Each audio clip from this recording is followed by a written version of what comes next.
Torej, dogodek bomo snemali, posnetek pa bo kasneje dostopen na YouTube kanalu Društva za srce ter na spletnih straneh obeh organizatorjev. Povezavo do posnetka bomo poslali po elektronski pošti vsem prijaviteljem. Bi pa rada tukaj še opozorila, da zaradi avtorskih pravic posnetek ne bo objavljen v celoti, tako da vas spodbujam, da dejansko pogledate, da vztrajate z nami do konca. Torej, še enkrat, če se predstavim, sem Darja Cvetko iz Društva za zdravje srca in ožilja Slovenije in skupaj z Kerstin Sirk iz Združenja za kronične nenalezljive bolezni bomo danes vodili ta webinar, ki je pa del projekta Odklop, ki ga sofinancira Ministrstvo za zdravje. Prosila bi tudi, da je tekom trajanja webinarja, da so vaši mikrofoni izklopljeni, tako da dogodek poteka čim bolj nemoteno. Če pa imate kakršnakoli vprašanja, pa jih prosim napišite v chat box in na koncu vseh predstavitev bodo govorke na nekaj vaših vprašanj tudi odgovorile.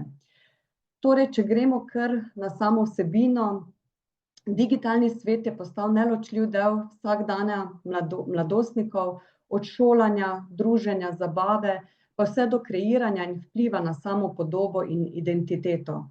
Mladostniki danes ne ločujejo več offline in online sveta, zanje sta oba svetova enako pomembna in se prepletata. Seveda pa to prinaša ne samo neke priložnosti, ampak tudi veliko izzivov, s katerimi se srečujejo mladostniki in pa tudi njihovi starši, in upam, da bomo danes na nekaj teh izzivov tudi odgovorili. Prva naša današnja govorka bo Nataša Hauser, je socialna pedagoginja in mladinska delavka na društvu Center za pomoč mladim in ima več kot 10-letne izkušnje pri delu z mladimi, še posebej na področju razvijanja socialnih veščin. Nataša predvsem izpostavlja, da če želimo razumeti vpliv digitalnega na mladostnike, moramo prvo razumeti, kdo so današnji mladostniki, kaj so njihove potrebe, želje, strahovi in izzivi. Tako da, Nataša, prepuščam besedo vam. Živjo. Jaz bom najprej podelila svojo predstavitev, da bomo potem lažje.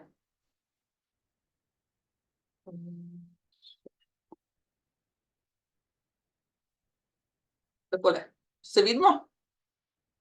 Odlično.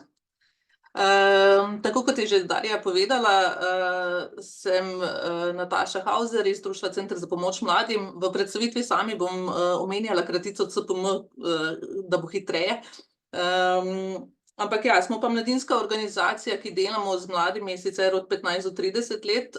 Za potrebe te predstavitve pa bom govorila predvsem o mladih med 14 in 20, predvsem o srednješolski populaciji, s katero izvajamo treninge socialnih veščin, delavnice po srednjih šolah, marsikateri od njih je tudi vključen k nam v svetovalnico. Zdaj, moj namen danes je, da predstavim mlade, kdo so oni, in se bomo osredotočala predvsem na raziskavo, ki smo jo naredili v letu 2024 in na prakso dela z mladimi na CPM-ju. Preden pa začnem govoriti o raziskavi, pa imam za vas en izziv, da boste mogoče lažje sledili ali pa se lažje povezali ali pa tudi ne, da razmislite, kaj mislite, kdo so mladi danes in kako so zadovoljni s svojim življenjem. Lahko si tudi napišete kakšen stavek ali dva, in potem bo mogoče tudi bolj zanimivo za vas, ta predstavitev bolj zanimiva za vas. Zdaj, raziskava, ki smo jo izvedli, v njo smo vključili 2894 mladih, ki so stari med 14 in 18 let. Sicer več je punc, 70%, 30% je fantov. Zdaj, neko začetno vprašanje, ki smo ga postavili, je bilo, kako ocenjujejo kakovost svojega življenja. Zdaj, splošno pogledano, povprečna ocena je 3,77, kar ni tako slabo, veliko je ocen 5, prevladujejo ocene 4. Pri tem pa vseeno ne gre pozabiti na skoraj 10% mladih, ki pa so ocenili kakovost svojega življenja z 1 ali z 2. Zdaj, če pomislite na nek povprečen slovenski razred v srednji šoli, je to vseeno vsaj 2 mladostnika v enem razredu, kar ni zanemarljivo. In je fajn imeti v mislih, da čeprav neka povprečna ocena je okej, je pa ne smemo pozabiti na mlade, ki vseeno ocenjujejo kakovost svojega življenja slabše. Potem smo pa vprašanja razdelili na 3 področja. Eno izmed področij je zadovoljstvo z odnosi. Super je, da mladi še vedno v tej starosti ocenjujejo družinske odnose kot zadovoljujoče. Ocene so primerljive z ocenami, ki so jih navedli pri odnosih z vrstniki. Medtem ko ljubezenski odnosi so mogoče slabše ocenjeni tudi zaradi tega, ker mladi to razumejo ne nujno kot zadovoljstvo, ampak ali imam partnerja. In če nimam partnerja, je ocena slabša. To so pač zaznave, ki smo jih med reševanjem vprašalnika ugotovili. Je pa vseeno dejstvo, da v tem obdobju vrstniki postajajo zelo pomembni. Mladi si v tem času gradijo identiteto. Kdo so izven družine? Kaj so poleg tega, da so sin ali hči? Hkrati pa nudi to priložnost za učenje socialnih veščin, ki jih bodo uporabljali potem kasneje v odraslem življenju. Izpostavljeni so nekim novim socialnim stikom, nekim novim izkušnjam, in to je poligon za učenje. Vrstniška skupina je zelo pomembna, predstavlja jim neko nagrado, in zato je zelo pomembno, da sprejemajo tudi kdaj kake tvegane odločitve, samo zaradi tega, da bi se počutili bolj sprejete. Zato smo dali tudi eno izmed vprašanj je priljubljenost med vrstniki, ki pa je ocenjena malenkost slabše. In mladi bodo zato, da bodo se počutili bolj priljubljeno med vrstniki, tudi pripravljeni kako stvar narediti, ki je mogoče drugače ne bi. Vprašali smo jih tudi, kako so zadovoljni s tem, kako je upoštevano njihovo mnenje doma, v šoli, med vrstniki. Sicer pričakovano je, da v šoli je ocena nižja, je pa pozitivno, da doma in med vrstniki dojemajo kot upoštevanje mnenja čisto solidno. En sklop vprašanj, ki smo jih postavili, je zadovoljstvo s količino prostega časa, športno aktivnostjo, videzom, financami in uspehom z nekim finančnim stanjem in uspehom v šoli. Čeprav ta graf izgleda poln, bi rada samo poudarila, da so tu številke do 3,5, kar pomeni, da to so vseeno od vseh kategorij, ki smo jih imeli, najslabše postavljena, najslabše odgovorjena vprašanja.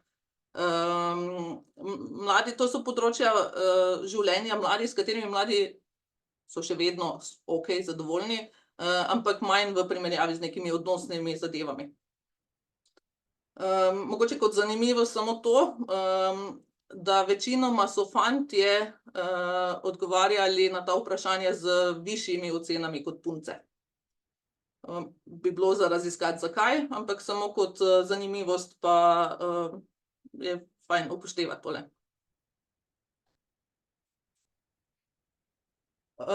Zadnje vprašanje, ki je bilo številčno, smo mlade vprašali, kako zrejo v prihodnost. Ocena 1 je bilo pesimistično, ocena 5 optimistično.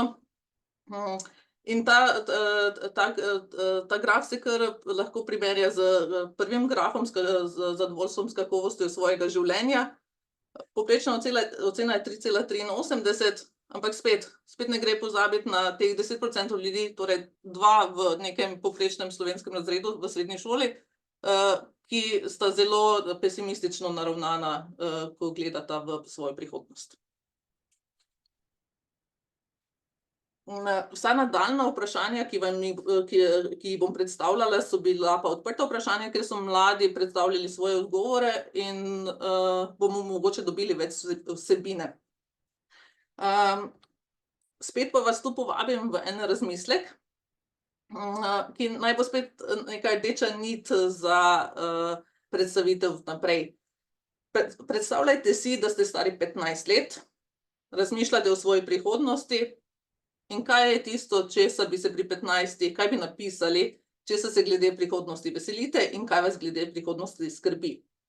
To sta namreč dve vprašanji, ki smo jih tudi mi postavili mladim in je mogoče čisto zanimivo, da odgovore spremljamo skozi neko prizmo svojih odgovorov, če se skušamo vrniti v tista leta, ko smo bili sami stari 15.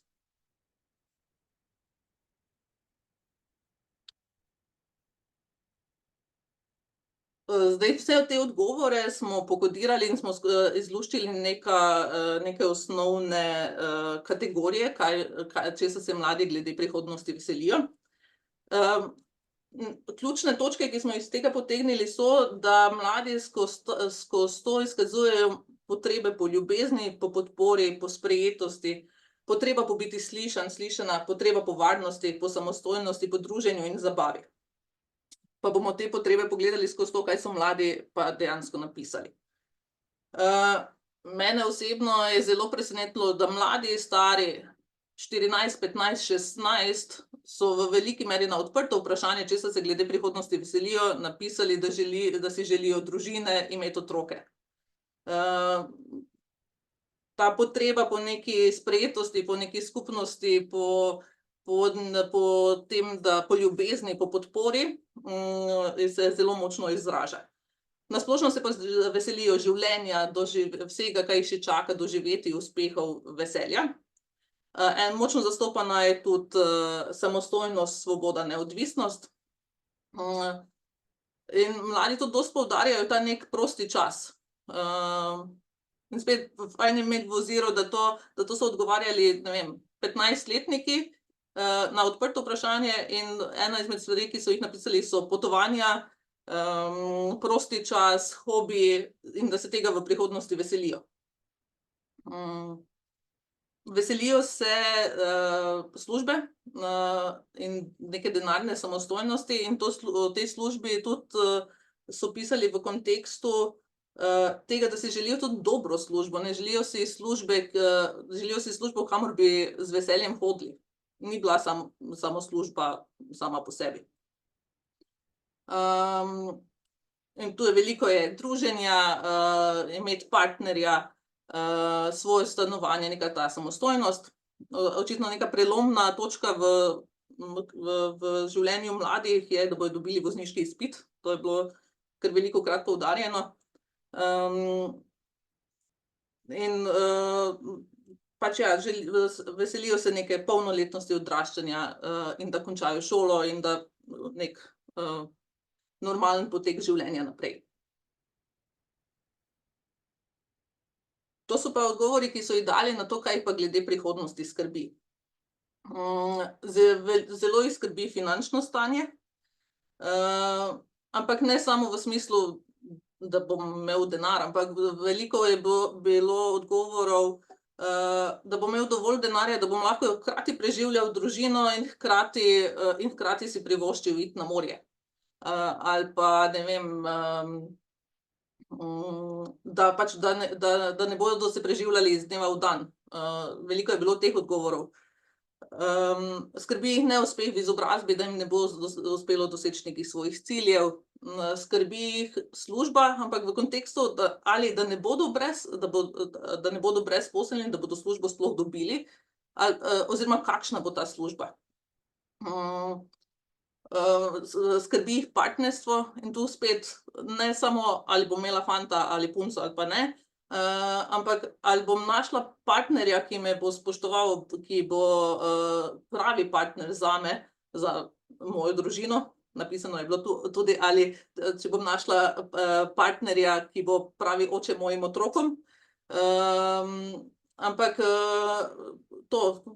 ta potreba po sprejemanju, po tem, da so lahko to, kar so, z vsemi svojimi napakami in da bodo končno našli nekoga, ki bo jih sprejemal točno take.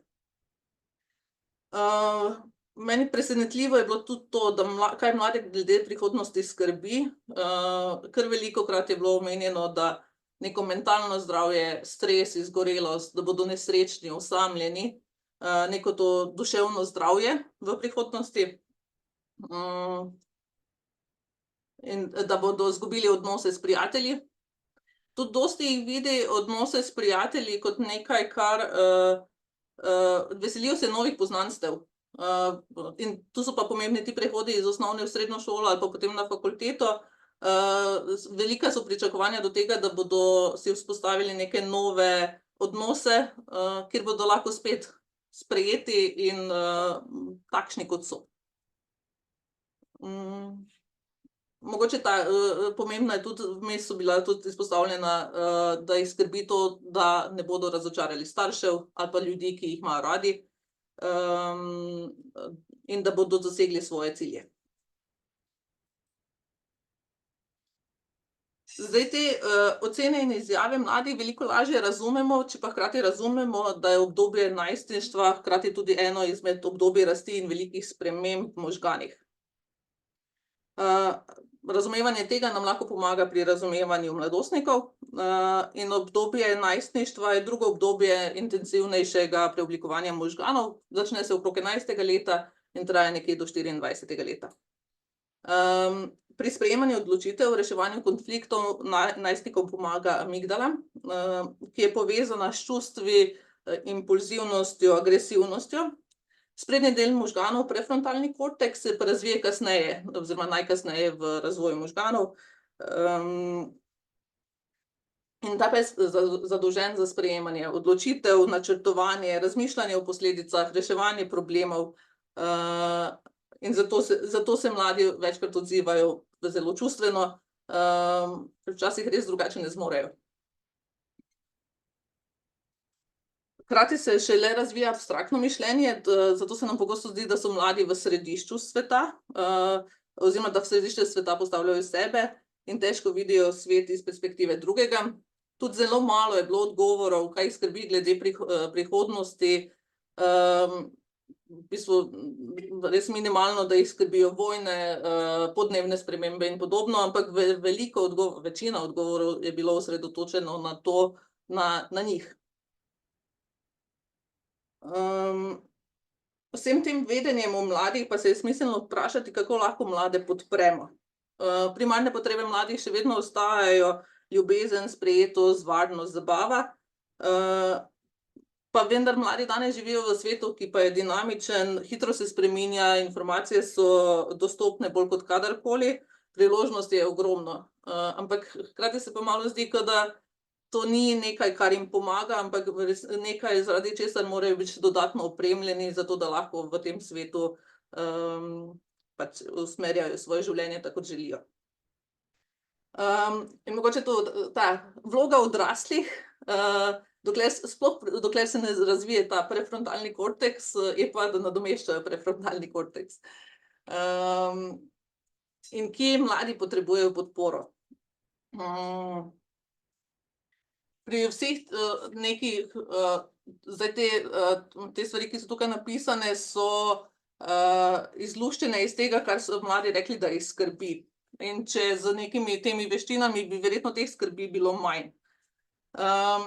Mladi z bolj razvitimi funkcionalnimi veščinami, torej z nekimi si znati skuhati, se naročiti pri zdravniku, načrtovati svoj čas, iti sam z vlakom, pač, ne vem, v šolo, seveda odvisno od starosti otroka. Vse to so veščine, ki jih mladi pač pridobijo, več kot jih imajo, lažje jim bo potem tudi v prihodnje. Zdaj mi imamo, z mladimi izvajamo treninge socialnih veščin, in tu na desni vidite komentarje, ki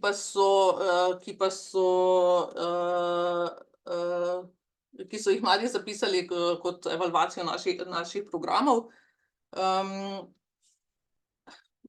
Odrasli velikokrat mislimo, da vemo boljše. Eden izmed takšnih primerov, recimo na treningu socialnih veščin je, mladi si kuhajo obrok, in kako naj narežejo čebulo.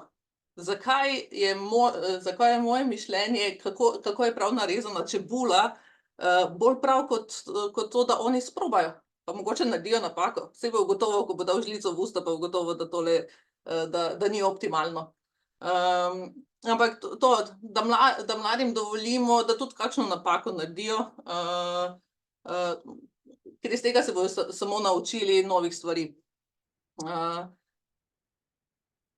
Ne vem, da če se mlad človek sam naroči k okulistu, bo v resnici pridobil veliko od teh stvari, ki so tukaj napisane. Pridobil bo funkcionalno veščino, kako se to opravi, kako se komunicira z zdravstvenim osebjem.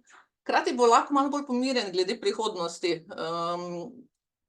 Vedel bo, kako se tem stvarem streže. Ne bo ga strah vsega, ker bo že imel izkušnje. Pridobil bo neke socialne veščine, pri tem pa smo lahko tudi odrasli velik vzgled. Tako da vas vabim k temu, da jim hkrati pustimo delati napake, jim damo odgovornost, če želimo, da so odgovorni, in jih jemljemo kot kompetentne sogovornike. Ker če pogledate, kaj piše na tej desni strani, do nas ste se vedli, kot da vas zanimamo. Ja, ko pride otrok iz šole, lahko pavšalno vprašamo, kako je bilo v šoli, in pričakujemo neki odgovor: v redu. Tudi jaz, ko pridem domov iz službe, odgovorim: v redu. Ali pa si res vzamemo čas, najdemo primeren trenutek, kjer mladim res damo občutek, da nas res zanima, kaj si mislijo, da jih sprejmemo takšne, kot so, in da se lahko brez obsojanja pogovarjamo. Ker ne bojim se več vprašati za pomoč, ali pa ugotovila sem, da nisem sama, so kar take, ki seveda si želimo, da naši mladi mislijo, da niso sami, in da kadarkoli bo kaj narobe, lahko vprašajo za pomoč.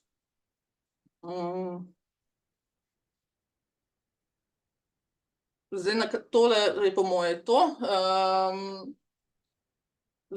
Mi naše programe imamo, pač so na naši spletni strani, če kadarkoli koga kaj zanima, se lahko tam pogleda. Lahko tudi pišete, če vas karkoli zanima. Kar pa se tiče povezovanja z digitalnim svetom, bodo pa potem še kolegice naprej. Hvala lepa za to predstavitev. Ja, za nas starše se mi zdi, da je zelo dragoceno, da imamo pač vedno v mislih neke potrebe, pa strahove, pričakovanja mladih, ker to pač včasih kar malo pozabimo. Fajn je, da vemo, da mladi, tako kot vsi, pač iščemo neko podporo, iščejo podporo, ljubezen, predvsem sprejemanje, pa predvsem to, da pokažemo nek pristen interes za njih. In skozi vse to potem mislim, da tudi komunikacija lažje steče, lažje se vživimo v mlade, bolje jih razumemo in potem lahko tudi navežemo neko komunikacijo oziroma pogovor o pasteh interneta in vplivu na njihovo samopodobo. O tem, kako lahko uporaba interneta vpliva na poslabšanje duševnega zdravja mladostnikov, ter kaj lahko storimo starši, da pa podpremo neko čustveno in duševno blaginjo svojih otrok pri uporabi interneta, družbenih omrežij in pametnih telefonov, pa bo predstavila naša druga gostja, Ajda Petek. Ajda je komunikologinja, ki že več kot 15 let deluje kot strokovna sodelavka na točki osveščanja o varni rabi interneta safe.si na Fakulteti za družbene vede Univerze v Ljubljani. Tako da, Ajda, izvolite, predajam besedo. Hvala. Lep pozdrav tudi v mojem imenu. Takole, da podelim prezentacijo. Je v redu? Vidim, je v redu. Najlepša hvala, Darja. Tako, ne bom se več dodatno predstavljala, bi pa povedala samo par besed. Torej, če nas kdo ne pozna, smo nacionalna točka osveščanja o varni rabi interneta. Naše primarne ciljne skupine so otroci in najstniki, seveda pa ste tudi vi odrasli ali v vlogi staršev ali učiteljev, učiteljic ali drugih strokovnjaki, ki delajo z mladimi, tudi zelo pomembna publika, ki jo izobražujemo in jo želimo doseči. Ponujamo vsebinsko zelo bogat spletni portal www.safe.si, tako da dobrodošli, da si pogledate. Za starše imamo tudi poseben kotiček, kjer so zbrane res tiste najpomembnejše informacije. Spremljate nas lahko na družbenih omrežjih, organiziramo različne delavnice in izobraževanja, tako kot recimo je ta današnji webinar, tudi mi organiziramo webinarje za starše, po 800 delavnic letno naredimo na osnovnih in srednjih šolah. Ponujamo tudi brezplačna gradiva, ki jih lahko na naši spletni strani naročite in vam jih tudi pošljemo brezplačno. In pa smo tudi organizator Dneva varne rabe interneta v Sloveniji. To je sicer letos že mimo, ker se dogaja vedno v februarju, ampak vabljeni seveda naslednje leto k sodelovanju. Takole izgleda naša spletna stran in naša omrežja in to so glavne teme, s katerimi se ukvarjamo, torej res pester nabor od zasebnosti na internetu, spletnega nasilja, prekomerne rabe novih tehnologij, varne uporabe mobilnih telefonov, iger in tako naprej. Pa še zadnja stvar, kar se predstavitve tiče, tole so tili spletni seminarji, ki sem jih omenjala, posnetki so na voljo na naši spletni strani, nekaj sem jih izrezala, jih je pa še kar nekaj več, tako da si jih lahko ogledate in v letošnjem šolskem letu tudi vsake 2 tedna izdajamo podcast za starše, tako da tudi vabljeni k poslušanju. No, zdaj pa gremo kar na današnjo temo. Se pravi, kako pravzaprav tehnologija, internet, telefoni vplivajo na neko duševno dobrobit, psihološko dobrobit mladih in tudi odraslih seveda. Torej, če pogledamo, kaj naj bi tehnologija počela, da naj jim življenje izboljšala in olajšala, nas povezovala, nas opolnomočila in v bistvu pomagala pri doseganju nekih naših ciljev, vidimo potem na drugi strani pa to, česar naj ne bi počela. Torej slabšala našega zdravja, počutja, samozavesti, nas oddaljevala od odnosov z bližnjimi in nas motila in odvračala od doseganja naših ciljev. Tako da to je neko vodilo, da lahko tudi pri svoji uporabi in pri uporabi naših otrok in mladostnikov vidimo, ne, kaj je tisto, kar je zaželeno in kjer je tehnologija lahko pomoč in korist, kje pa si seveda na drugi strani je treba pogledati, da mogoče ni vse okej, da je mogoče treba zmanjšati časovno uporabo, na drug način uporabljati, ali uporabljati druge aplikacije, druga omrežja, ki nas podpirajo in nas ne, pravzaprav nam ne slabšajo počutja in življenja. Zdaj, tukaj sem tako nabrala, kaj pravzaprav vse lahko na mladostnike na internetu slabo vpliva.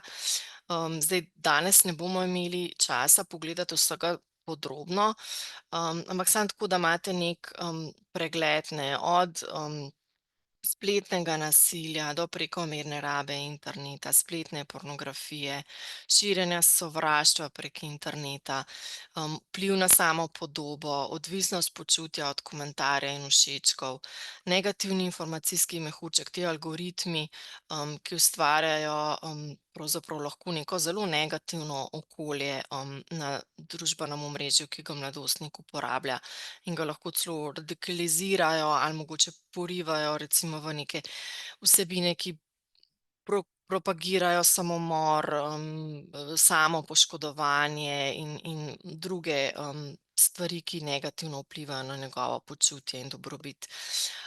Zajčja luknja podobno, ne, nas potegne noter v neke vsebine in je težko splezati ven, si bomo malo bolj podrobno kasneje pogledali. In pa zasvojljiv dizajn, torej zavedanje, da pravzaprav tudi sama omrežja aplikacije, igre, da so vse narejene pravzaprav na tak način, da te želijo čim dlje zadržati kot uporabnika oziroma čim dlje časa preživiš na teh omrežjih. Zaposlujejo najbolj top strokovnjake na področju razvoja možganov, nevrologije, psihologije, da res naredijo take vsebine in načina podajanja vsebin, od katerih se je težko odtrgati. Ob tem pa se seveda moramo zavedati, da je zelo veliko prekomerne rabe, tam med 12 in 17 letom že sami starši poročajo približno v polovici primerov v reprezentativni anketi, da njihovi otroci pravzaprav prekomerno uporabljajo internet glede na priporočila strokovnjakov na tem področju. Sami mladostniki poročajo, da so neprespani zaradi uporabe interneta, da so prezasedeni z uporabo in tako naprej.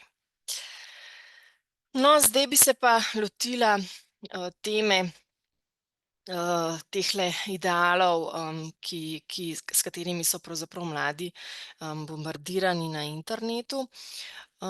In sicer takele podobe, takih podob je zelo veliko na internetu in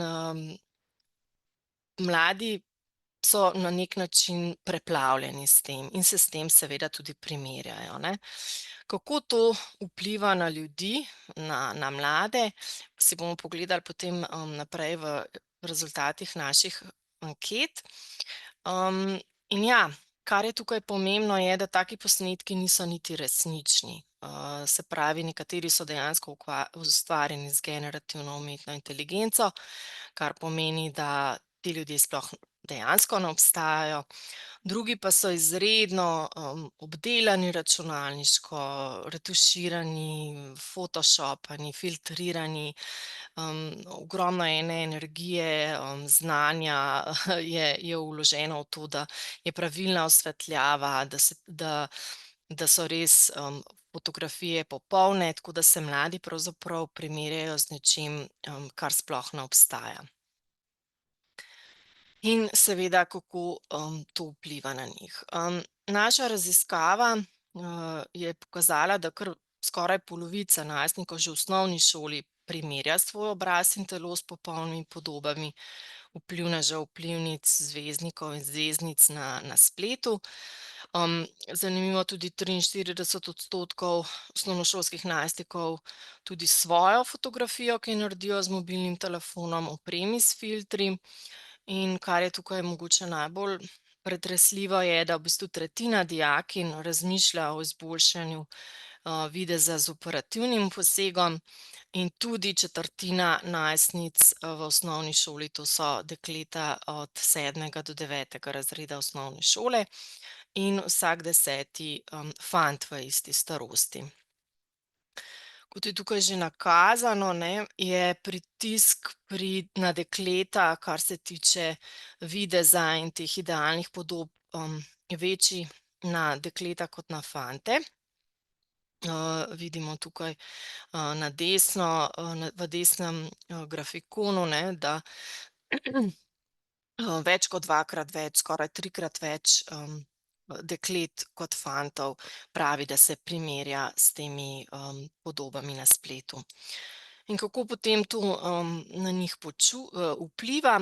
O slabem počutju zaradi gledanja teh popolnih obrazov vitkih mišičastih teles pravzaprav poroča nekako tretjina deklet v osnovni in srednji šoli in nekako 10% fantov, in tudi okoli tretjina v osnovni šoli, pa 43% deklet v srednji šoli poroča o nezadovoljstvu s svojim videzom zaradi gledanja teh popolnih objav na internetu. In pri fantih smo spet na okrog 10%. Tako da ja, te podobe imajo vpliv, kot poročajo najstniki. Tukaj pa primerjava pravzaprav, koliko se pa tega zavedamo mi starši. In vidimo kar velik prepad, ne, če smo rekli, da najstnice med četrtino do tretjine v srednji šoli razmišljajo o plastični operaciji, da bi izboljšale svoj videz, je pri starših odstotek samo 2% teh, ki so v anketi poročali, da ocenjujejo, da njihov otrok želi lepotni poseg zaradi zgledov na spletu. Tako da ja, še vedno nekako verjetno zmanjkajo neki pogovori med mladimi in starši, da bi se res zavedali pravzaprav, kaj jih skrbi in kaj jih teži. Tako da ja, zdravilo oziroma protistrup vsem tem idealiziranim podobam, ki pač ustvarjajo pritisk na mlade, je definitivno neki pogovor o nerealnosti teh podob, kot smo rekli, so tako obdelane in nerealne, da se je res nesmiselno z njimi primerjati. Pogovor o občutkih mladostnikov, mladostnic, ko so izpostavljeni takim slikam, in da pravzaprav tudi sami kot starši razčistimo, kakšen pravzaprav imamo sami odnos do teh podob, kakšno mnenje imamo, kakšne se nam zdijo, kako vplivajo tudi na nas. Zdaj, po svetu verjetno spremljate in veste, da se dogaja kar neki obrat proti vsem tem pametnim telefonom, družbenim omrežjem, ne, v Avstraliji, prepoved tudi okrog v Evropi se dogajajo, v šolah prepovedi. Tako da ja, tudi recimo v Ameriki, kjer so pravzaprav na neki način izumili vse to, ugotavljajo, da se soočajo z tesnobno generacijo teh, ki so bili rojeni že v uporabo vseh teh telefonov, omrežij, in se že začenjajo gibanja, kjer pravijo, da bi bilo najbolj pametno, da vse do srednje šole pravzaprav otroci ne bi dobili pametnega telefona in socialnih omrežij.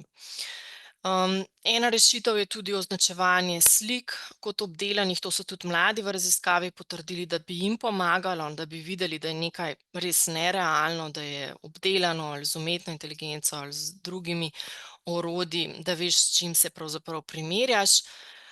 Seveda imajo pa veliko vlogo tudi sama omrežja in oglaševalci, ki vse te podobe pravzaprav lansirajo. No, zdajle glih pred kratkim sem gledala, da se že začenjajo pravzaprav vplivnice in vplivneži, ki so popolnoma ustvarjeni z umetno inteligenco, torej ni neke žive osebe in seveda so popolnoma popolni, ne, in to so zdaj novi marketinški pristopi. Kaj lahko še svetujemo mladostnikom, da si ustvarijo nek svoj pozitivni mehurček, se pravi, vemo, da algoritmi na družbenih omrežjih delujejo na način, da več ko nekaj gledaš, bolj kot določene vsebine spremljaš, več tovrstnih vsebin ti bodo še lansirali, kajti njihov glavni cilj je seveda te zadržati čim dlje na omrežju, ker imajo od tega dobiček, profit, to je njihov biznis. Tako da pravzaprav lahko uporabimo to tudi v svojo korist, v smislu, da začnemo spremljati neke bolj realne ljudi, podobe, neke telesno pozitivna sporočila, spremljamo mogoče take ljudi, ki so podobni nam ali pa imajo nekaj, kar se nam zdi pomanjkljivost, oni to z veseljem slikajo in pokažejo svetu in potem vse to postaja nekaj normalnega, v nasprotju s tistimi idealnimi podobami, ki pravzaprav potem lahko postanejo že nekako čudne in res nerealne, tako kot so. Starši lahko veliko naredimo tudi, da se začnemo graditi pravzaprav neko pozitivno telesno samopodobo otroka, s tem, da se tudi v svojih komentarjih recimo otroku odmikamo od nekega komentiranja njegove zunanjosti, telesnega izgleda, oblačil, ampak da raje komentiramo, a se fajn počutiš, ne vem, v tej trenirki, v teh supergicah, v tej majčki, in da res čim večkrat damo sporočilo, da nam je naš otrok všeč točno tak, kot je.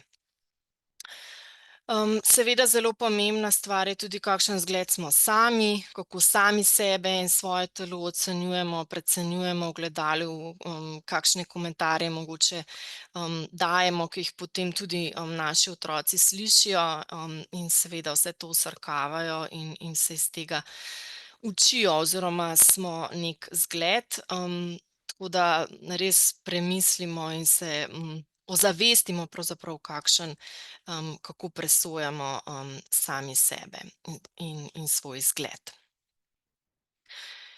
Naslednja tema, ki se bi jo še dotaknila, je odvisnost počutja od všečkov. Torej, kot je že predhodna govornica povedala, vrstniki so zelo pomembni v najstništvu, in iskanje potrditve, ljubezni, sprejemanja pozornosti s strani vrstnikov se seveda dogaja tudi na internetu. Je pa to zelo dvorezen meč.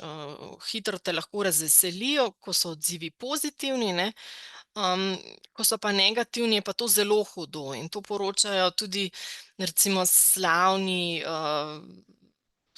pevci, skupine, da so se dejansko mogli umakniti od omrežij zaradi par negativnih komentarjev, ki so jih dobili, čeprav je bila večina pozitivna, ne. Tako da to so res zelo močni vplivi, s katerimi se lahko pravzaprav spet borimo samo na tak način, da gradimo to pozitivno samopodobo otroka od znotraj. Torej, ne rabim potrditve od zunaj, da sem sam sebi okej.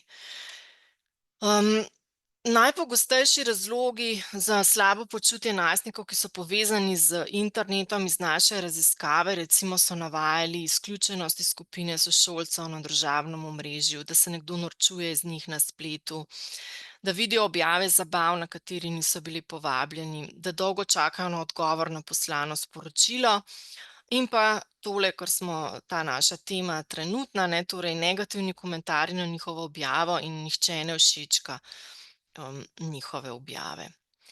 Prav tako najstniki pravzaprav menijo, da so na internetu ljudje bolj nesramni in zlobni kot v živo, in vidimo, da to pravzaprav s starostjo kar zelo naraste. Tam že na 2/3 v srednji šoli. Primerjanje z drugimi, torej z vrstniki, spet ena stvar, ki je bila že nakazana, ima vpliv na mladostnike. Torej kar 2/3 deklet in 1/3 fantov ima vtis, da so življenja drugih boljša, kadar gledajo slike svojih prijateljev na spletu, ne. Na spletu res objavljamo tiste najbolj zanimive, najbolj pozitivne, najbolj trenutke svojega življenja, in seveda, ko se s tem primerjaš, imaš občutek, da tvoje življenje je pa en sam dolgčas in je čisto brez veze. Vidimo, ne, skoraj 2/3 srednješolcem se zaradi spletnih objav včasih ali pogosto zdi, da so življenja drugih boljša kot njihova, in tudi skoraj polovica najstnikov v osnovni šoli razmišlja na tak način. Spet, kaj lahko kot starši naredimo? Pogovor, odnos, komunikacija o tem je to, kar lahko mladostniku pomaga se soočati z vsemi temi izzivi. Torej, da jim povemo, da je povsem normalno, da realnost ni takšna kot v objavah na družbenih omrežjih, in da pravo življenje ima vzpone in padce, in ravno iz tega se pravzaprav učiš in razvijaš, ne iz neke popolnosti, ki je itak pravzaprav niti ni. V redu si takšen, takšna, kot si. Vrednosti tvojega življenja ne določajo idealni posnetki, slike na spletu, tvoja realnost je zanimivejša.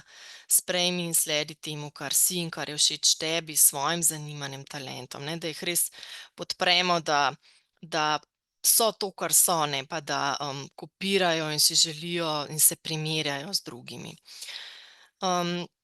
In še tale neprijetni, namerno grobi ali žaljivi odzivi povedo veliko več o tistem, ki jih je napisal, in nič o tebi.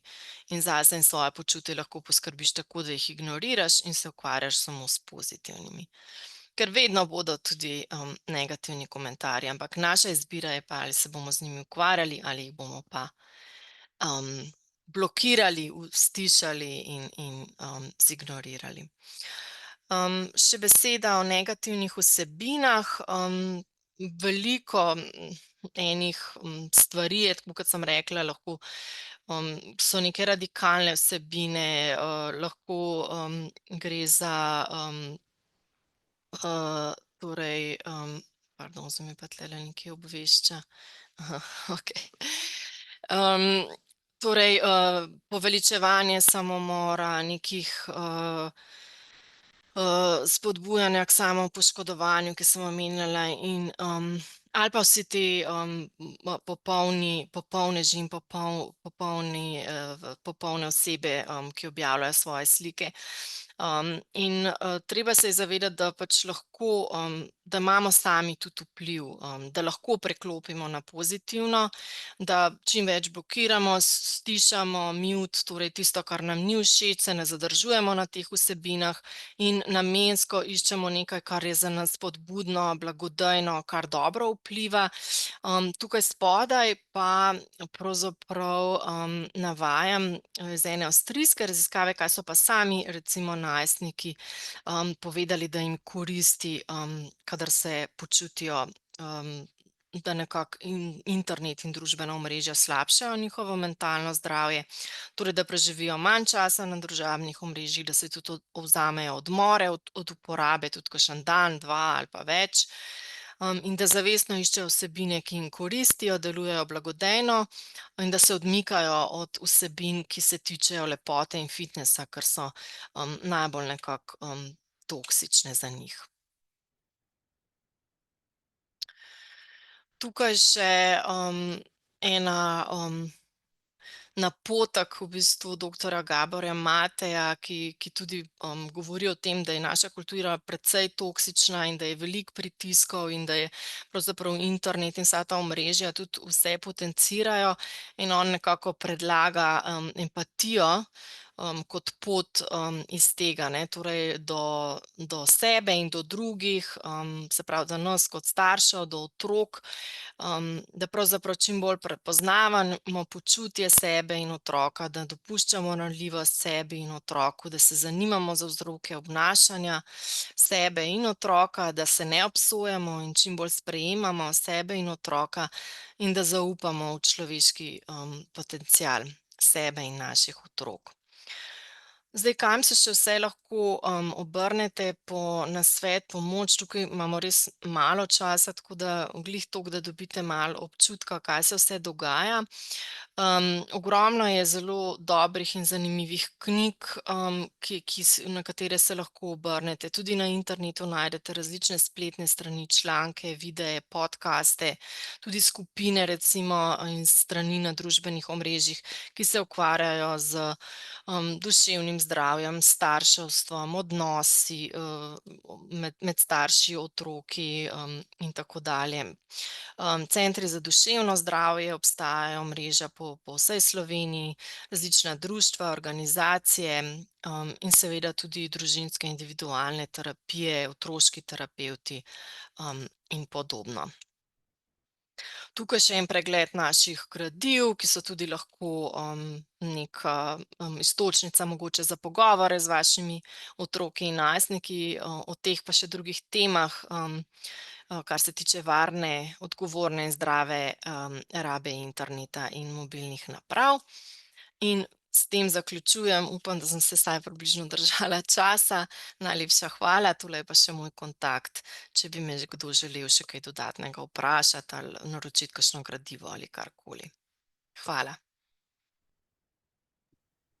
Odlično, najlepša hvala, Ajda. Časovno si bila odlično. Kot bi Okej. predstavitev je bila zelo zanimiva, tako da smo vsi napeto poslušali. Tako da se ti Super, zahvaljujemo, hvala. ja, za to celovito predstavitev vpogleda, kako se mladostniki soočajo z digitalnim okoljem ter nekaj praktičnih smernic za starše, kako lahko usmerjajo otroke k bolj premišljeni in varni rabi spleta. Pri tem se pa velikokrat pri starših poraja vprašanje, kako prepoznati razliko med tem, če otrok prekomerno uporablja digitalne tehnologije ali če gre že za zasvojenostjo, ter kakšno vlogo ima pri tem družina, pri spodbujanju nekih odgovornih digitalnih navad. Na ta vprašanja bo odgovorila naša naslednja govorka, gospa Mija Repenšek, ki je magistrica družinskih in partnerskih študij ter specialistka zakonske in družinske terapije. Mija je terapevtska stažiščka in strokovna sodelavka centra Logout. Kot doktorska kandidatka in raziskovalka na področju zasvojenosti preučuje nevarno uporabo telefona, družbenih omrežij in spletne pornografije. Tako da, Mija, predam besedo. Evo, super, hvala. Ja, jaz bom kar nadaljevala, ker sta v bistvu prejšnji govornici v bistvu zaključili. Če v bistvu bi kar tule začela, bi najprej predstavila, se pravi, naš center. Smo v bistvu nevladna organizacija, delujemo že 13 let in v bistvu nas lahko najdete v Ljubljani, Kranju, Kopru in Celju.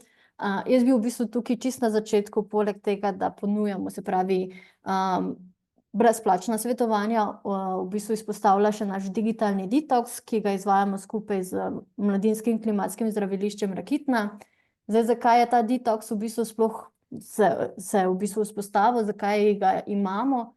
Ravno zaradi tega, ker smo opazili vedno večjo potrebo, se pravi oziroma vedno večjo potrebo, se pravi mladostnikov, da se v bistvu za 3 tedne dejansko odklopijo. In če že to ni toliko, če vam še povem to informacijo, zakaj 3 tedne? 3 tedne je minimum, da si naši v bistvu možgani v bistvu odpočijejo. Tako da v bistvu že, če imamo 3 tedne rabimo, da si možgani odpočijejo, potem že v bistvu mora imeti nek vpliv. Verjetno bo če je kako vprašanje, že zdaj odgovorim, mogoče kasneje.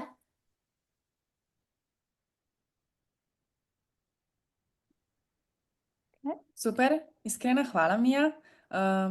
Zelo izčrpna predstavitev tudi svetovalnih praks in nekih usmeritev za starše, kako v bistvu se soočati z nekimi digitalnimi izzivi pri digitalni vzgoji otrok, ter kakšna tveganja v bistvu prinaša digitalni svet in kako v bistvu razumeti mladostnike, ki se soočajo z zasloni, z različnim pretokom informacij, na splošno z digitalnimi omrežji in vsebinami, ki v tem času kar preplavljajo. Tudi glede tega, kako mladostniki danes odraščajo v svetu, kjer so v bistvu ta družbena omrežja zelo prisotna, zelo močna in tudi oblikujejo neko identiteto, odnose in samopodobo, bi jaz več o tem predala besedo zadnji govorki, Aji Vrenjak, ki je študentka etnologije in kulturne antropologije ter izvajalka preventivnih programov pri Mladinski zvezi brez izgovora Slovenije. Tako da, Aja, beseda je vaša. Najlepša hvala. Sam moment, da jaz delim tale zaslon. No.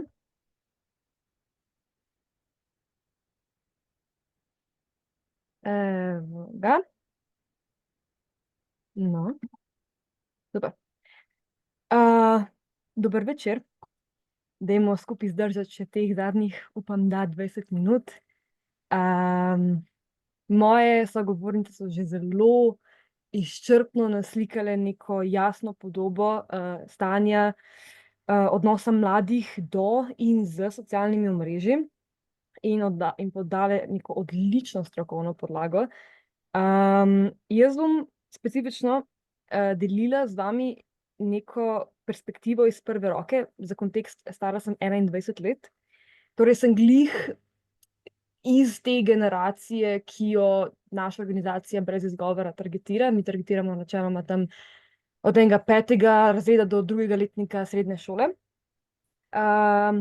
In jaz tudi sama nisem glih zelo aktivno prisotna na socialnih medijih.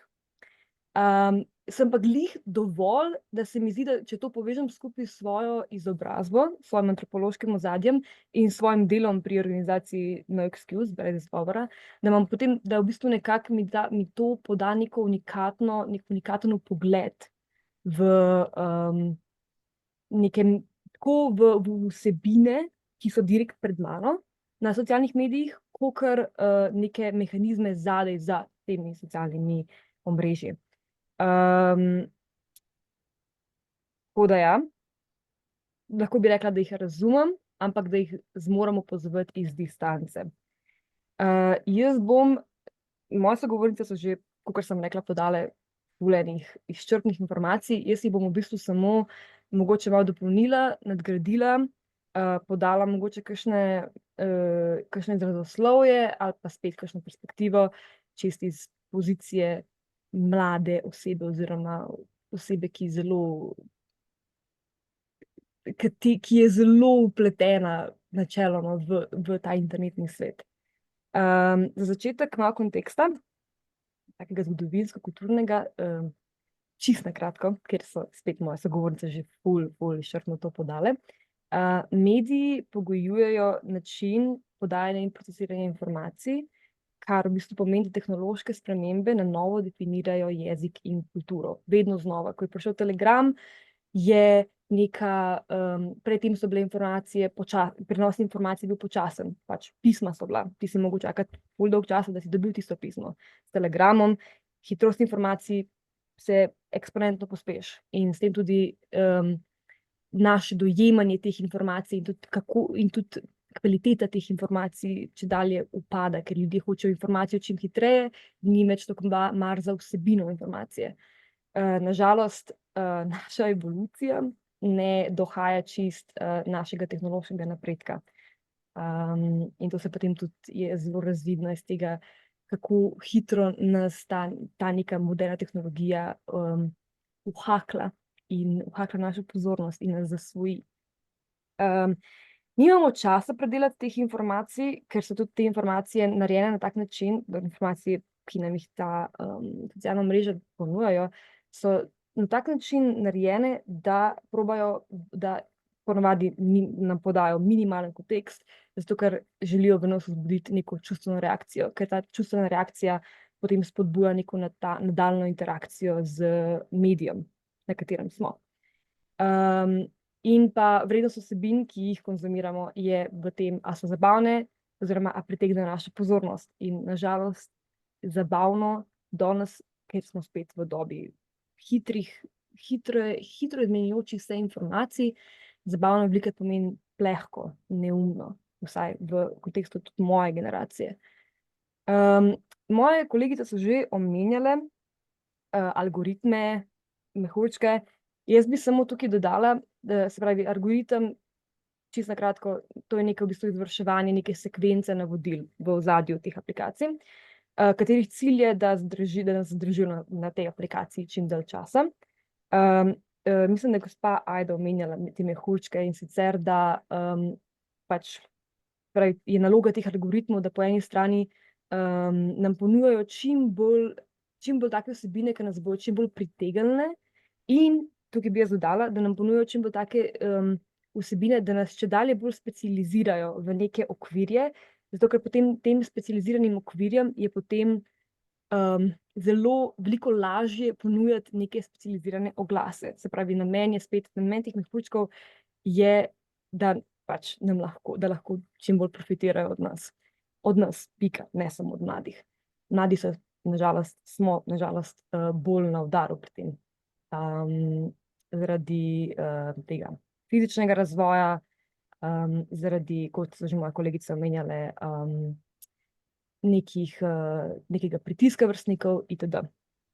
Drugi aspekt teh algoritmov, ki bi ga jaz rada omenila, o katerem se po mojem mnenju ne govori dovolj, je, da po eni strani imamo nek košček vizualnega sveta, ki je čim bolj prilagojen našim interesom in našim mnenjem, po drugi strani pa nam ti isti algoritmi ponujajo tudi neke vsebine, ki stimulirajo neko jezo in ogorčenje, ker pač to stimulira največji odziv od nas.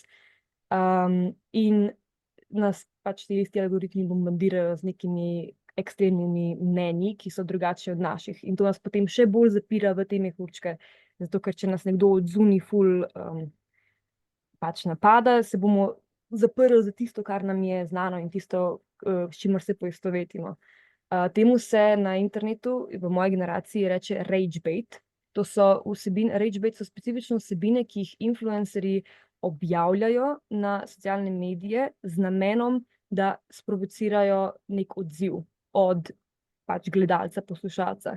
Da ti namenoma objaviš nek video z neko kontroverzno vsebino, zato da bodo ljudje reagirali na to vsebino in potem reagirali posledično s tvojim videom in potem algoritem, naprimer TikTok algoritem, te RageBait videe ponuja naprej, glih zato, ker je toliko veliko, ker se ljudje tako masovno odzivajo na njih in če se ljudje masovno odzivajo, to pomeni, da bodo dalj časa ostajali na aplikaciji.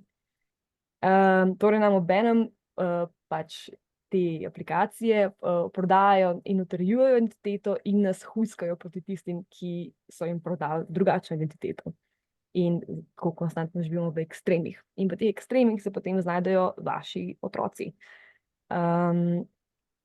Socialni mediji vplivajo in to je nekako ključno sporočilo, si želim, da je ključno sporočilo mojega prispevka k temu webinarju, da socialna omrežja niso samo, ne samo vplivajo na jezik in kulturo mladih, ampak aktivno poustvarjajo kulturo in jezik mladih skoraj toliko kot njihove interakcije v realnem življenju. Sleng, humor, aktualno dogajanje mladih, vse se dogaja na internetu in to potem se prenaša in potem širi v realnem svetu. Tako da pri mladih prekomerna raba socialnih medijev ni vezana le na njihovo kemično odvisnost od teh aplikacij, ampak tudi je ta prekomerna raba vezana tudi na preprosto dejstvo, da so pač socialni mediji pomemben del njihovega socialnega življenja in grajenja njihove identitete. Danes v tem obdobju ekonomske in družbene globalizacije, če si odrezan od interneta, tako da si odrezan od sveta, še posebej za neko mlado osebo, ki, kot so že moje sogovornice poudarile, za mlado osebo ni nič bolj pomembnega kot to, da pripadaš.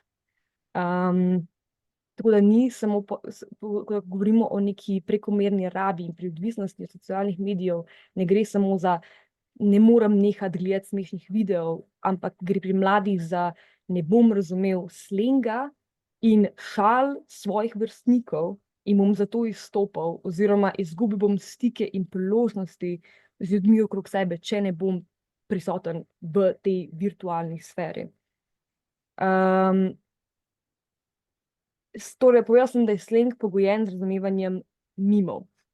Mimi, za kogarkoli, ki ne ve, to je v bistvu neka popolnoma svoja oblika komunikacije, pač vizualna oblika komunikacije, to so sličice z nekim tekstom, ponavadi včasih sploh ne rabi imeti teksta zraven, in lahko te mime zdaj na točki, kjer je meme moje generacije lahko razumemo samo, če smo vključeni v neke specifične skupnosti.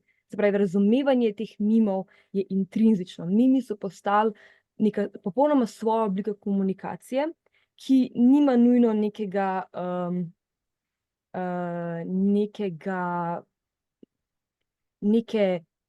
globje vsebine. Se pravi, tukaj nisem na vzorcu, sem pri povezanosti napisala dejanska komunikacija in komunikacijski rituali. Dejanska komunikacija je ta dejanska komunikacija, torej to, da spoznavaš ljudi preko interneta oziroma da se z ljudmi iz realnega življenja povezuješ na internetu. Veliko najstnikov je tudi ima socialne kroge tudi samo v teh virtualnih svetovih, zato ker mogoče pripadajo nekim zelo specifičnim niš skupnostim, nekim zelo specifičnim nišam, interesnim nišam, in ne morejo somislečih ljudi najti v realnem svetu, zato se pač z njimi povežejo v virtualnem svetu.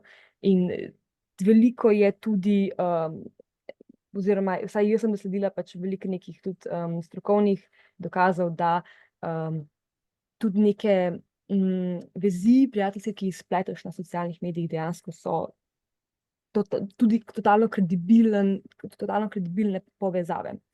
Po drugi strani imamo pa komunikacijske rituale. Jaz bi tukaj za primer dala pošiljanje Snapchat ognjev. Ne vem, če vi to veste. Jaz v tem ritualu komunikacijskem že več let ne prisostvujem več, ampak gre v bistvu za to, da si nas preko Snapchata mladi pošiljajo pač slike česarkoli, ne vem, lahko je samo tako črn zaslon, lahko je slika, ne vem, tvoje rame, neki. Pošlješ sliko samo z namenom, da ti druga oseba pošlje sliko nazaj, ker Snapchat vodi evidenco, koliko dni zapored si ti pošiljal s to osebo kao sporočila. Ampak to potem postane, ampak ta komunikacija je brezpredmetna, pač to ni komunikacija. V bistvu tudi tukaj samo zato, da gre za nek ritual, se pravi komunikacijski ritual, in s katerim v bistvu daš vedeti svoji okolici, jaz pripadam v to skupino, ki si pošilja pač te slike, samo z namenom, da kao ostajamo v stiku, oziroma samo z namenom, da zbiramo te ognje. Torej, jaz sem član pač mladinske kulture in to je moj dokaz, ker delam ta ritual in to me dela mladega. Teh komunikacijskih ritualov je na internetu ogromno. Ok, to. Potem so mladi, njihov svet je totalno sestavljen iz trendov, ki so zelo hitri, rapidno vzniknejo, doživijo vrhunec in obvenijo v roku maksimalno parih mesecev, in tisti, ki se obdržijo, se ponavadi obdržijo zato, ker je z njimi povezan nek produkt, ki se prodaja. Se pravi, trendi, trendi so globoko navezani na neko potrošništvo. In s temi trendi tudi vzniknejo, doživijo vrhunec in ovenijo neke estetike, tam pri samoj identifikaciji omenjam estetike, ki so v bistvu neka nova oblika subkultur med mladimi. S tem, da te estetike, aesthetics, ni, kot že ime pove, nimajo toliko veliko poudarka na vsebini estetike, se pravi, da bi pri punksih je njihova vsebina to neka antisistemska naravnanost. Pri teh estetikah gre bolj za nek vizualen izgled. Se pravi, kaj lahko nosiš, torej kaj lahko kupiš, da lahko potem vizualno pripadaš neki, v narekovajih, subkulturi. In problem teh estetik je, da ker nimajo nobene vsebine, se ne morejo zares pač usesti v neko zavedanje. Itak se mladi spreminjamo svojo identiteto na par mesecev, ampak še posebej s temi estetikami je problem, zato ker nimajo neke vsebine, ki bi se ukorenila v identiteto mlade osebe, potem mladi to neko percepcijo samih sebe ful hitreje lahko menjavajo in potem je njihova percepcija samih sebe posledično toliko bolj nestabilna. Potem bi še omenila, se pravi, tukaj, da ne bom tega pozabila, sam trenutek.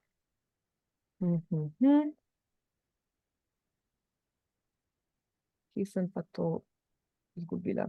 Našla. Torej, socialni mediji, kot že verjetno vemo, so lahko tudi popolnoma kredibilno orodje za izobraževanje.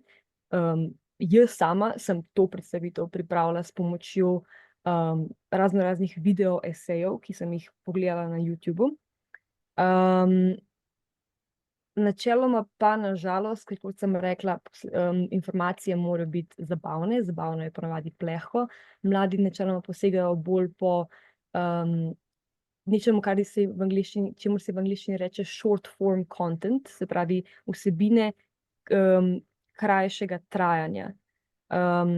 Ponavadi to je torej TikTok videi, film, če gledajo kakšen daljši film, bojo po filmu zraven scrollali po TikToku, YouTube videi, in na tej točki bi rada omenila en koncept, ki se imenuje brain rot, torej možganska plesen.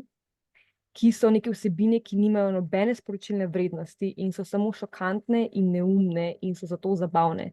In ta brain rot je trenutno v porastu med mladimi, zato ker in spet, kakor memeji, to je oblika memeja, ta brain rot, nima nobene zares vsebine. Razumeš lahko ta brain rot samo ima neko intrinzično vrednost, samo preko tega, da si vpleten v te skupnosti, lahko ti razumeš, zakaj je ta brain rot smešen. Ker pa je plehek, ker pa je ker je njegova vrednost to, da je šokanten, pač in mladi to masovno konzumirajo, to potem omejuje njihovo izrazoslovje, njihovo zavedanje svojih čustev in tako dalje. A sem še kaj pozabila, štale eskapizem omenam.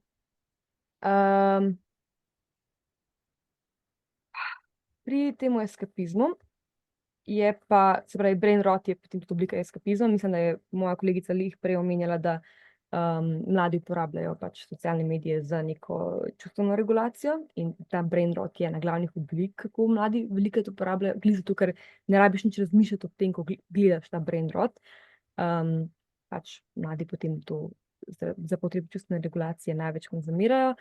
Po drugi strani so mladi danes, po mojem opažanju, smo nagnjeni k ekstremnemu eskapizmu, zato ker pač nam ti isti algoritmi, ki nam pač ponujajo ragebait, nam ponujajo vsebine, ki nas zanimajo, nam ponujajo tudi zelo ekstremne perspektive sveta in imamo potem, in vse že tako s pogoji v realnem svetu so že tako slabši, kot so bili mogoče v času mojih staršev, mojih starih staršev, ampak to idejo, da svet propada, algoritmi še toliko bolj podpihujejo in zato veliko mladih beži v virtualne svetove, zato ker se tam lahko vživljajo v neka bogata življenja nekih influencerjev in lahko preko njih živijo, pač se dela, in da lahko to občutek, da so njihova življenja bolj bogata in imajo več smisla, kot ga imajo sicer. Ok. Jaz veliko splošnih napotkov so moje kolegice vam že dale. Jaz jih bom ene par jih bom verjetno ponovila, ene par jih bom nadgradila, dopolnila, kot sem že prej rekla. Jaz imam za vas splošne napotke in imam za vas praktične nasvete. In sicer pri splošnih napotkih bi vam rada položila na srce, da probate razumeti, da je naša raba, naša nasplošno, kaj šele raba mladih, naša raba tehnologije večplastna in da ne zreducirate nekega bogatega socialnega življenja in hrama interesov vaših otrok samo na Dina je preveč na telefonih.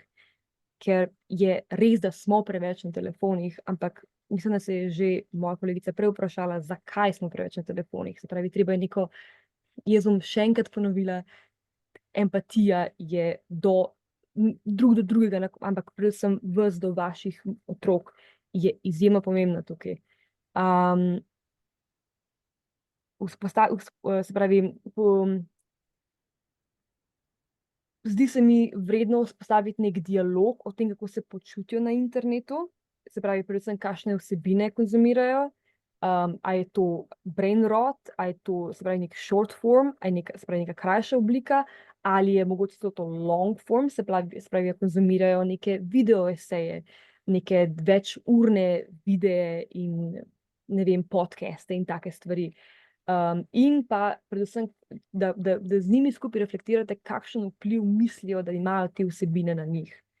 Jaz sem opazila pri svojem delu z mladimi, pri izvajanju teh delavnic, da se veliko mladih ne zaveda čist svojih čustev, ne zna ubesediti svojih čustev, prav manjka jim to izrazoslovje in to pojmovanje tega, kako se počutijo, kaj doživljajo, kaj si mislijo o stvarih. In zato se mi zdi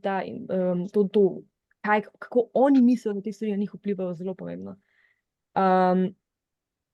In pa, kdo so njihovi najljubši tiktokerji, youtuberji, influencerji na splošno in zakaj so ti youtuberji njim prijetni, fajn, whatever. In pa tudi, kakšne oglase dobivajo, ker to pač potem lahko vam in njim pove o tem, kakšne vsebine konzumirajo, in v katerih mehurčkih so zaprti.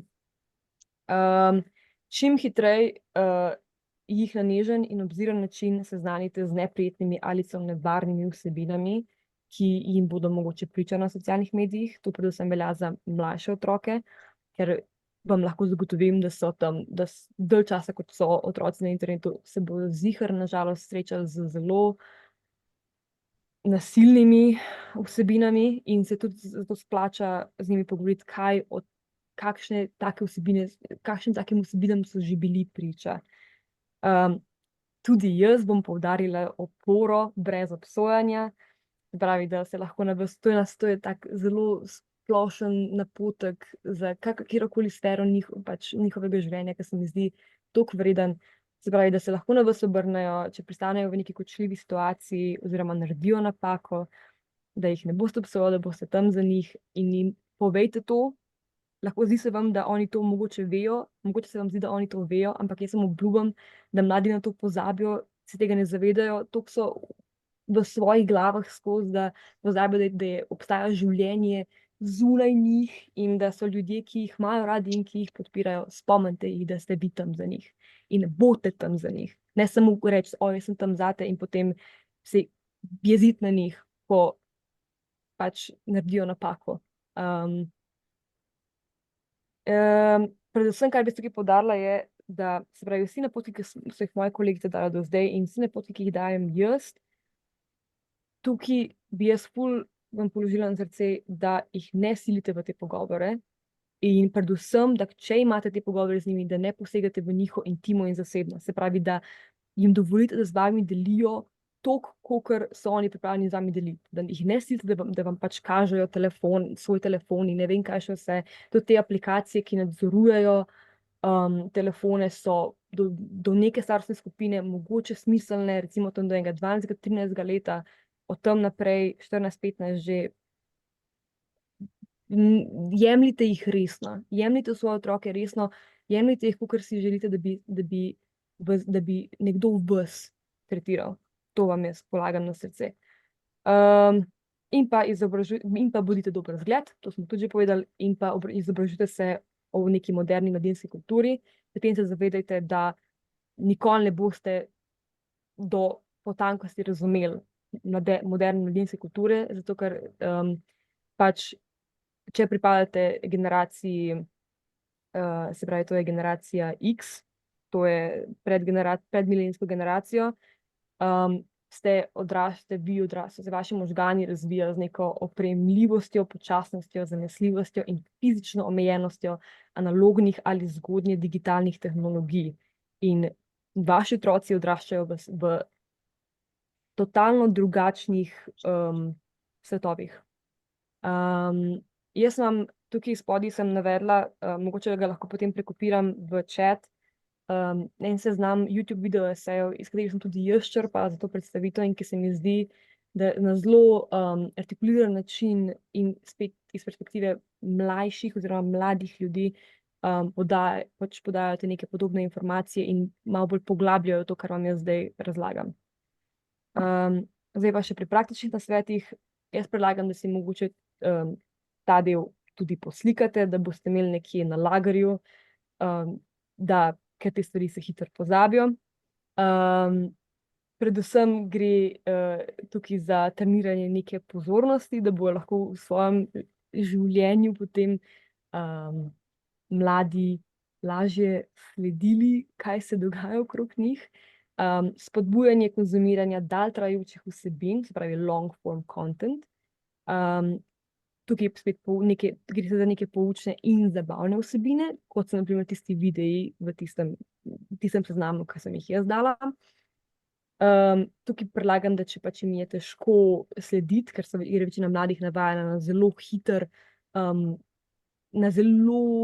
hitre informacije, mogoče lahko meni osebno pomaga, da si pač naštimam 2-urni video na 1,5-kratno ali 2-kratno hitrostjo in pač moji možgani totalno,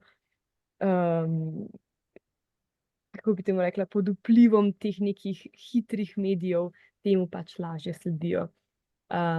In tukaj potem pri treniranju pozornosti lahko tudi probamo spodbujati rabo ene oblike medija naenkrat, se pravi, ko gledaš film, ne gledaš tudi telefon, to bo za vaše otroke izjemno frustrirajoče, ampak izjemno pomembno. Potem lahko znotraj vaših gospodinjstev pač vzpostavite neke okoliščine, v katerih se ne uporablja tehnologije, naprimer WC, med jedjo. Moja družina, naprimer, imamo pravilo, da če pač vsi skupaj sedimo za mizo, ne smemo biti na telefonih, oziroma če že dve osebi sedite za mizo, ne smeš biti na telefonu. Pa da naprimer pred spanjem pač nimamo telefona pri sebi. To vse, kar sem zdaj omenila, spada v nek načrt za zmanjšanje rabe interneta, ki ga naredite skupaj s svojimi otroci. Tukaj bi jaz predlagala, da ta načrt zastavite v obliki nekih krajših dosegljivih izzivov. Zato ker pomembno je, da so kratki, pomembno je, da so dosegljivi. Zato ker čim hitreje boste vi lahko izpolnili, tudi za starejše ljudi to velja, čim hitreje bomo izpolnili neko aktivnost in jo bomo izpolnili v njeni celoti, bojo pač naši možgani nas nagradili z dopaminom in to nam bo dalo motivacijo, da potem nadaljujemo s tem vedenjem, ker motivacija ne obstaja pač v vakuumu, ne rodi se kar iz nič, ampak nastane potem, ko naredimo nekaj, kar nas veseli oziroma kar nas izpolnjuje. Tako da, kaj še dosegljivi izzivi? Tukaj imamo par primerov, naprimer, da en dan na teden ali eno uro na dan smo popolnoma brez interneta za neko določeno obdobje, da 1 uro pred spanjem odložim telefon, da pogledam neko določeno število poučnih long form YouTube videov na teden, da ko se zjutraj zbudim, prvih pol ure ne pogledam v telefon in tako dalje. In ne vem, potem, ko izpolnijo ta izziv, jih nagradite. Ne vem, če boš en teden delal to, bomo šli, ne vem, v Atlantis. Ali pa boš lahko s svojimi frendi, ne vem, v Prago, odvisno, koliko imate pač stare otroke. In te iste mehanizme lahko tudi nase aplicirate. Najpomembnejša stvar, ki bi jo jaz poudarila, kar se tiče teh uvajanja teh sprememb, je, da kakršnekoli spremembe, ki jih bomo uvajali, boste uvajali, naj bodo na začetku preproste, dosegljive in realne glede na vaše zmogljivosti in zmogljivosti vašega otroka. To pomeni eno spremembo naenkrat, ne zdaj tako vse te izzive naenkrat probati speljati, ker bo to preveč overwhelming, preveč bo to dejansko za vas in za vašega otroka. Druga, najpomembnejša stvar je pa, ker govorimo tukaj o odvisnosti. Odvisnost se zdravi s tem, da ta vakuum, ko ti to odvisnostno substanco, tako rekoč, umakneš ven iz življenja, moraš ta vakuum zapolniti z nečim drugim. In tukaj z nekim alternativnim vedenjem oziroma udejstvovanjem. In ker se na ta način pol skušnjava v tem primeru tehnologiji zmanjša. In zato vam polagam spet na srce, spodbujajte hobije vaših otrok, spodbujajte njihove interese, spodbujajte socializacijo v živo, pa tudi če je ta socializacija, da gre vaš sin s svojim frendom, k svojemu frendu, pa potem ona dva tam pri frendu igrata igrice. Važno je, da sta skupaj, da sta fizično skupaj v prostoru, da imata to bližino. Potem lahko podpirate neko športanje, organizirate neke izlete, preživljanje časa v naravi, ker je predvsem, kot sem prej omenjala, mladi smo zelo najdeni k eskapizmu, zato ker imamo feeling, da naša življenja niso dovolj zanimiva. In v bistvu, ko probate zmanjšati uporabo tehnologije pri vas in pri vaših otrocih, je pomembno, da pač obogatimo druge aspekte svojega življenja, da bo življenje kar naenkrat bogatejše, da bo feeling, da ga je dejansko vredno živeti. Tako da še za konec, zadnja taka čist življenjska, ki jo po moje vsi ponavljamo, je podpiranje kvalitetnega spanja, podpiranje raznolike prehrane, da se ima pač naše telo, njihovo telo priložnost spočiti, regenerirati in da so pozitivne bakterije v našem želodcu podprte, zato ker te bakterije so potem odgovorne za čustvovanje. Tako da ja, da povzamem, poanta te cele moje predstavitve je bila, jo lahko povzamem v 4 točkah, in sicer, da moramo kot družba nehati krivdo za prekomerno rabo socialnih medijev prelagati izključno na posameznika, ker, kot so moje kolegice že prej omenile, korporacije z milijoni evrov, dolarjev podpirajo psihološke raziskave o načinih, kako narediti njihove aplikacije čim bolj zasvojljive. Drugič, že odraslim se je težko upirati neskončnemu scrollanju, kaj šele razvijajočim se možganom otrok, katerih velik del socializacije je za povrh še odvisen od portalov, ki jim škodijo. Tretjič, glavni cilj pri uvajanju sprememb, pri zmanjševanju rabe tehnologije je iskanje alternativ temu mrtvomožganskemu surfanju po internetu oziroma na splošno spodbujanje hobijev in socializacije v realnem življenju. In pa četrtič, tehnologija ni slaba, če jo uporabljamo kot orodje in dojemamo kot dodatek v življenju, namesto da nam gospoduje. To je to od mene. Odlično, najlepša hvala, Aja. Zdaj s tvojo predstavitvijo smo dobili še en tak dober vpogled glede tega, kako mladostnik gleda na to digitalno okolje in kako on handla s socialnimi družbenimi omrežji. Tudi ta predstavitev je prenesla veliko dinamike, kako vpliva v bistvu na samo podobo mladih in tudi omogoča staršem boljše razumevanje glede tega, kako se mladi sploh soočajo z digitalnim svetom. Tako da iskrena hvala za predstavitev. S tem pa v bistvu tudi zaključujemo današnji sklop predavanj in se v imenu Združenja za kronične nenalezljive bolezni in v imenu Društva za zdravje srca in ožilja iskreno zahvaljujemo vsem govorkam za vaš strokovni prispevek in seveda tudi vsem poslušalcem in udeležencem, da ste bili z nami v bistvu čisto do konca, ker smo malo čez časovnico, tako da nas zelo veseli, da ste bili z nami. Zdaj pa Je eno vprašanje za Ajdo Petek. Torej, vprašanje pa zveni takole. Če ima nekdo s popolno postavo, recimo pač nek vplivnež, ali lahko to tudi motivira mladega za vzpostavitev zdravih navad, gibanje, prehrana, ali pa je to po vaših izkušnjah težko dosegljivo, morda celo lahko vodi v pretiravanje. Se pravi, ali je nek pogovor o tem, da imajo tudi ti vplivneži pravzaprav več financ, prostega časa in nenazadnje je pomembna tudi tukaj genetika. Torej, do kakšne mere se lahko pogovarjamo z mladostnikom o tem in ali bi, predvidevam, spremljanje nekoga takšnega bi lahko bilo zanj škodljivo?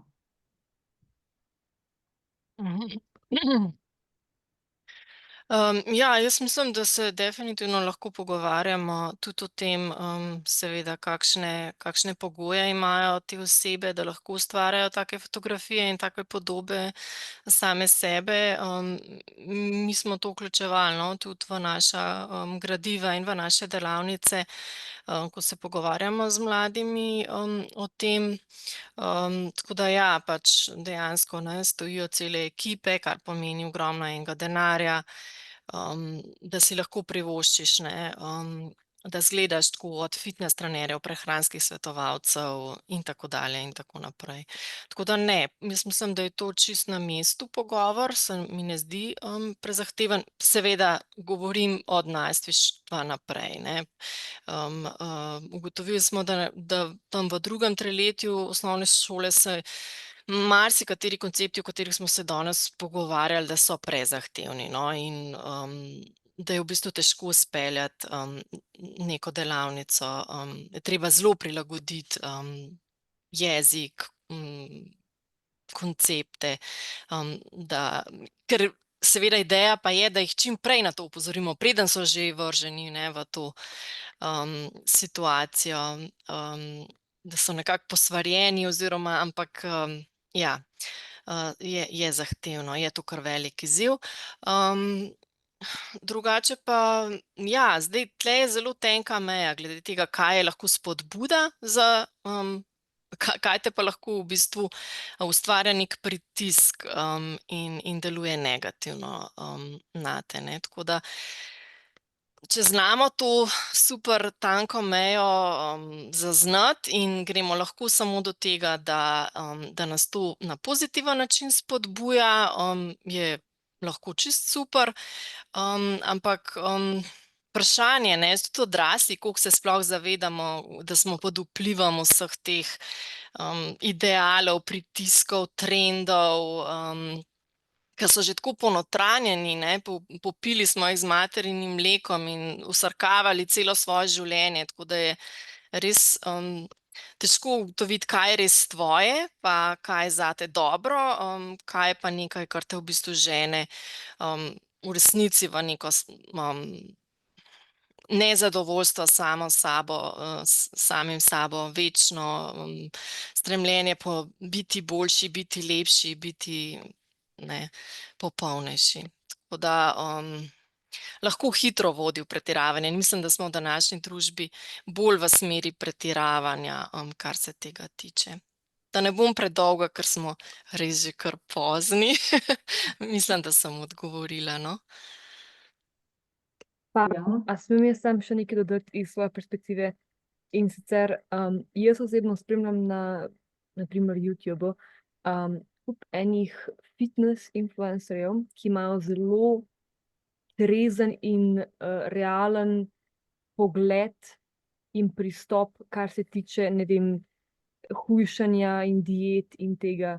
Tako da je to, ali je lahko nek influencer vzor za to, da se nek mladostnik izboljša svoje življenje, izboljša svojo podobo na zdrav način, je po mojem mnenju popolnoma odvisno od influencerja samega, se pravi, na kakšen način influencer pristopa k tem temam.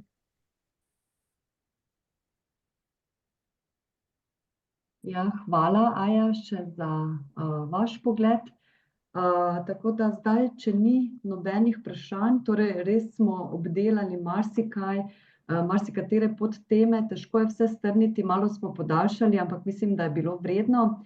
V tem trenutku se zahvaljujem vsem govorkam, da so bile pripravljene toliko podeliti z nami in pa vsem udeležencem, da ste z nami vztrajali, ter se v tem trenutku tudi poslavljam in zaključujemo ta webinar. Lep pozdrav.